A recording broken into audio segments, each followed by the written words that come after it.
देखा सोने की नगरी है, चारों ओर जय श्री कृष्ण जय श्री कृष्ण जय श्री कृष्ण नाम की ध्वनि आ रही है। सुदामा जी महाराज थोड़े प्रसन्न हो गए, बोले भैया ये कौन सी नगरी है? किसी व्यक्ति से पूछा ये कौन सी नगरी है? बोले भगवान ये द्वारिकापुरी। मेरे कृष्ण मित्र की नगरी द्वारिका?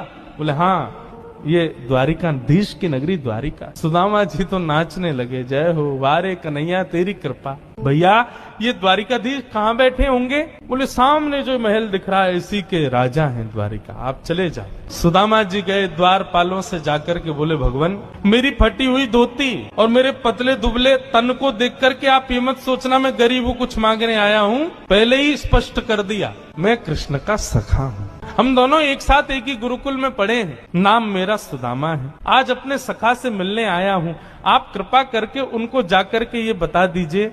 और सुनिए, यदि वो बहुत व्यस्त हो तो उनको परेशान मत करो, आपके इतने बड़े महल में कोई खिड़की हो वहां से मुझको उनका दर्शन करा दो, मैं तो केवल उनको देखने आया हूँ। द्वारपालों ने बंधुओं ससम्मान सुदामा जी को बिठाया।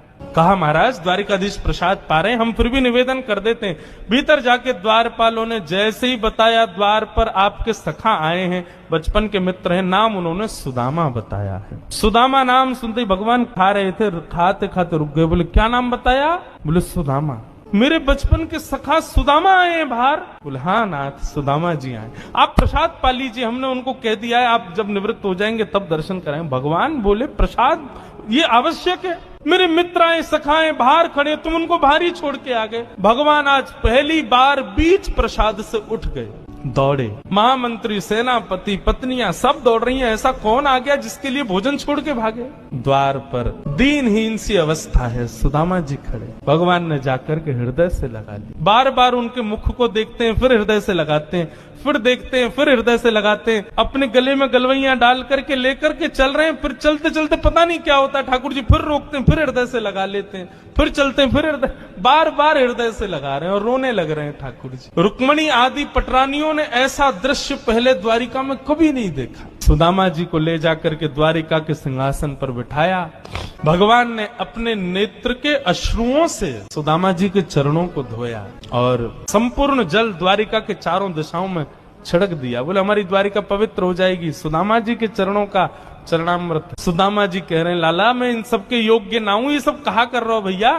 ठाकुर जी बोले आप किसके योग्य हो और कौन किसके योग्य, मुझसे बढ़िया कोई नहीं जानता, चुपचाप बैठे रहो, जो कर रहे हैं करने दो। जो लक्ष्मी सदा के लिए विहीन हो गई थी उसे वही लक्ष्मी आज सुदामा जी के चरण पहुंच रही है। भगवान की सुदामा जी की थोड़ी मैत्री चर्चा हुई। सुदामा जी से भगवान ने पूछा सुदामा जी ब्याह हो गया आपके? बोले हाँ लाला है क्यों ब्याह? बोले ब्याह कर लिया, हमको नहीं बुलाया? बोले लाला कर्जा लेके ब्याह कियो और आप ब्याह में भी सबन को भोजन करावे के चक्कर में मैं और तेरी भाभी तो भूखे ही रहे। 4 दिन बाद पड़ोसी ने आके भोजन दियो तब जाके तो पेट भरो। अब वहां में तो को बुलाते तो लाला तो पवानो तो बहुत दूर की बात, अब तू आतो तो तेरे संग घोड़ा आते सैनिक आते, इनको ही नहीं पवा पाते। ऐसे ब्याह में फिर हम कैसे बुलाते लाला, हमारे निमंत्रण ना दियो। मेरी छोड़ लाला, तू बता तेने ब्याह कर लियो? भगवान बोले हमारे ब्याह की मत पूछो, जैसे आपका ब्याह बताने लायक नहीं ऐसे हमारे ब्याह भी बताने लायक नहीं। बोले नहीं नहीं लाला बता ब्याह भयो कि नहीं? भगवान बोले हो गया। अच्छा भाभी कहाँ है? चलो मिलवाएं भाभी से। बोले यहीं बुला? तो बोले नहीं बड़ी जगह चाहिए भाभी से मिलने के लिए। बोले क्यों? बोले अब चलो पता चल जाएगी। विशाल एक सभागृह था, सुधर्मा सभा, और उसमें महाराज असंख्य जहां तक देखो भगवान की पत्नियां खड़ी हैं, घूंघट सिर पर रखा है। इतनी सारी माताएं बहनें दूर दूर तक सिर दिख रहे हैं, लाल लाल साड़ी पहने भगवान की सब पत्नियां। सुदामा जी बोले द्वारिका की सब माताएं बहनें दर्शन करने आ गई महात्मा का। सुदामा जी बैठ गए। भगवान ने इशारा किया आओ एक एक करके सब प्रणाम करो। मैं रुक्मणी प्रणाम, देवी चरसो भाग्यवती रहो। मैं जामवती प्रणाम, देवी चरसो भाग्यवती रहो। मैं सत्यभामा प्रणाम, देवी चरसो भाग्य। मैं कालिंदी प्रणाम, देवी चरसो भाग्यवती रहो। मैं भद्रा, मैं लक्ष्मणा, सब प्रणाम करती हुई 500 पत्नियां प्रणाम कर गई भगवान के। जब 1000 पत्नियां प्रणाम कर गई ठाकुर जी खड़े खड़े देख रहे थे। सुदामा जी बोले लाला यहाँ पे आइयो, कितनी और हैं अभी? भगवान बोले 16,108। अच्छा लाला ये सब अपनी है? भगवान बोले हाँ सब अपनी। वाह लाला तेने इतने सारे ब्याह किए, 16,108। अरे भैया हमें एक में ही बुला ले तो हम भी आ जाते मालपुआ खावे। हमने एक किया वहां में नहीं बुलाया, तू नाराज है क्यों? तेने इतने सारे कि एक में ही बुला ले तो।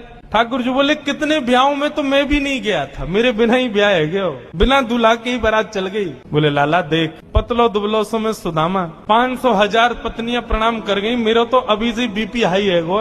लाला 16,000 उनको आशीर्वाद दूंगा तो मुंह तो लगा मेरे प्राण ही निकल जाएंगे। एक काम कर, पत्नी तो 16,108 है, पति तो अकेलो तू ही है ना। बोले हाँ, एक काम कर, तू मुंह को प्रणाम कर, मैं तू को आशीर्वाद दे दूं। योगाधीश दंडवत कर रहे हैं और सुदामा जी दोनों भुजा से आशीर्वाद दे रहे हैं। इस दृश्य को देख करके द्वारिका के लोग बलियां लेने लगे। जय हो, धन्य है हमारे द्वारिकाधीश। एक ब्राह्मण को कितना सम्मान देना चाहिए, द्वारिकाधीश से सीखो। अपने राज सिंहासन पर बैठा दिया, ये भी विचार नहीं कर रहे हैं कि मैं द्वारिकाधीश हूं, मैं जगत नियंता जगदाधार हूं। साष्टांग दंडवत प्रणाम कर रहे हैं सुदामा जी को। सुदामा जी उनको आशीर्वाद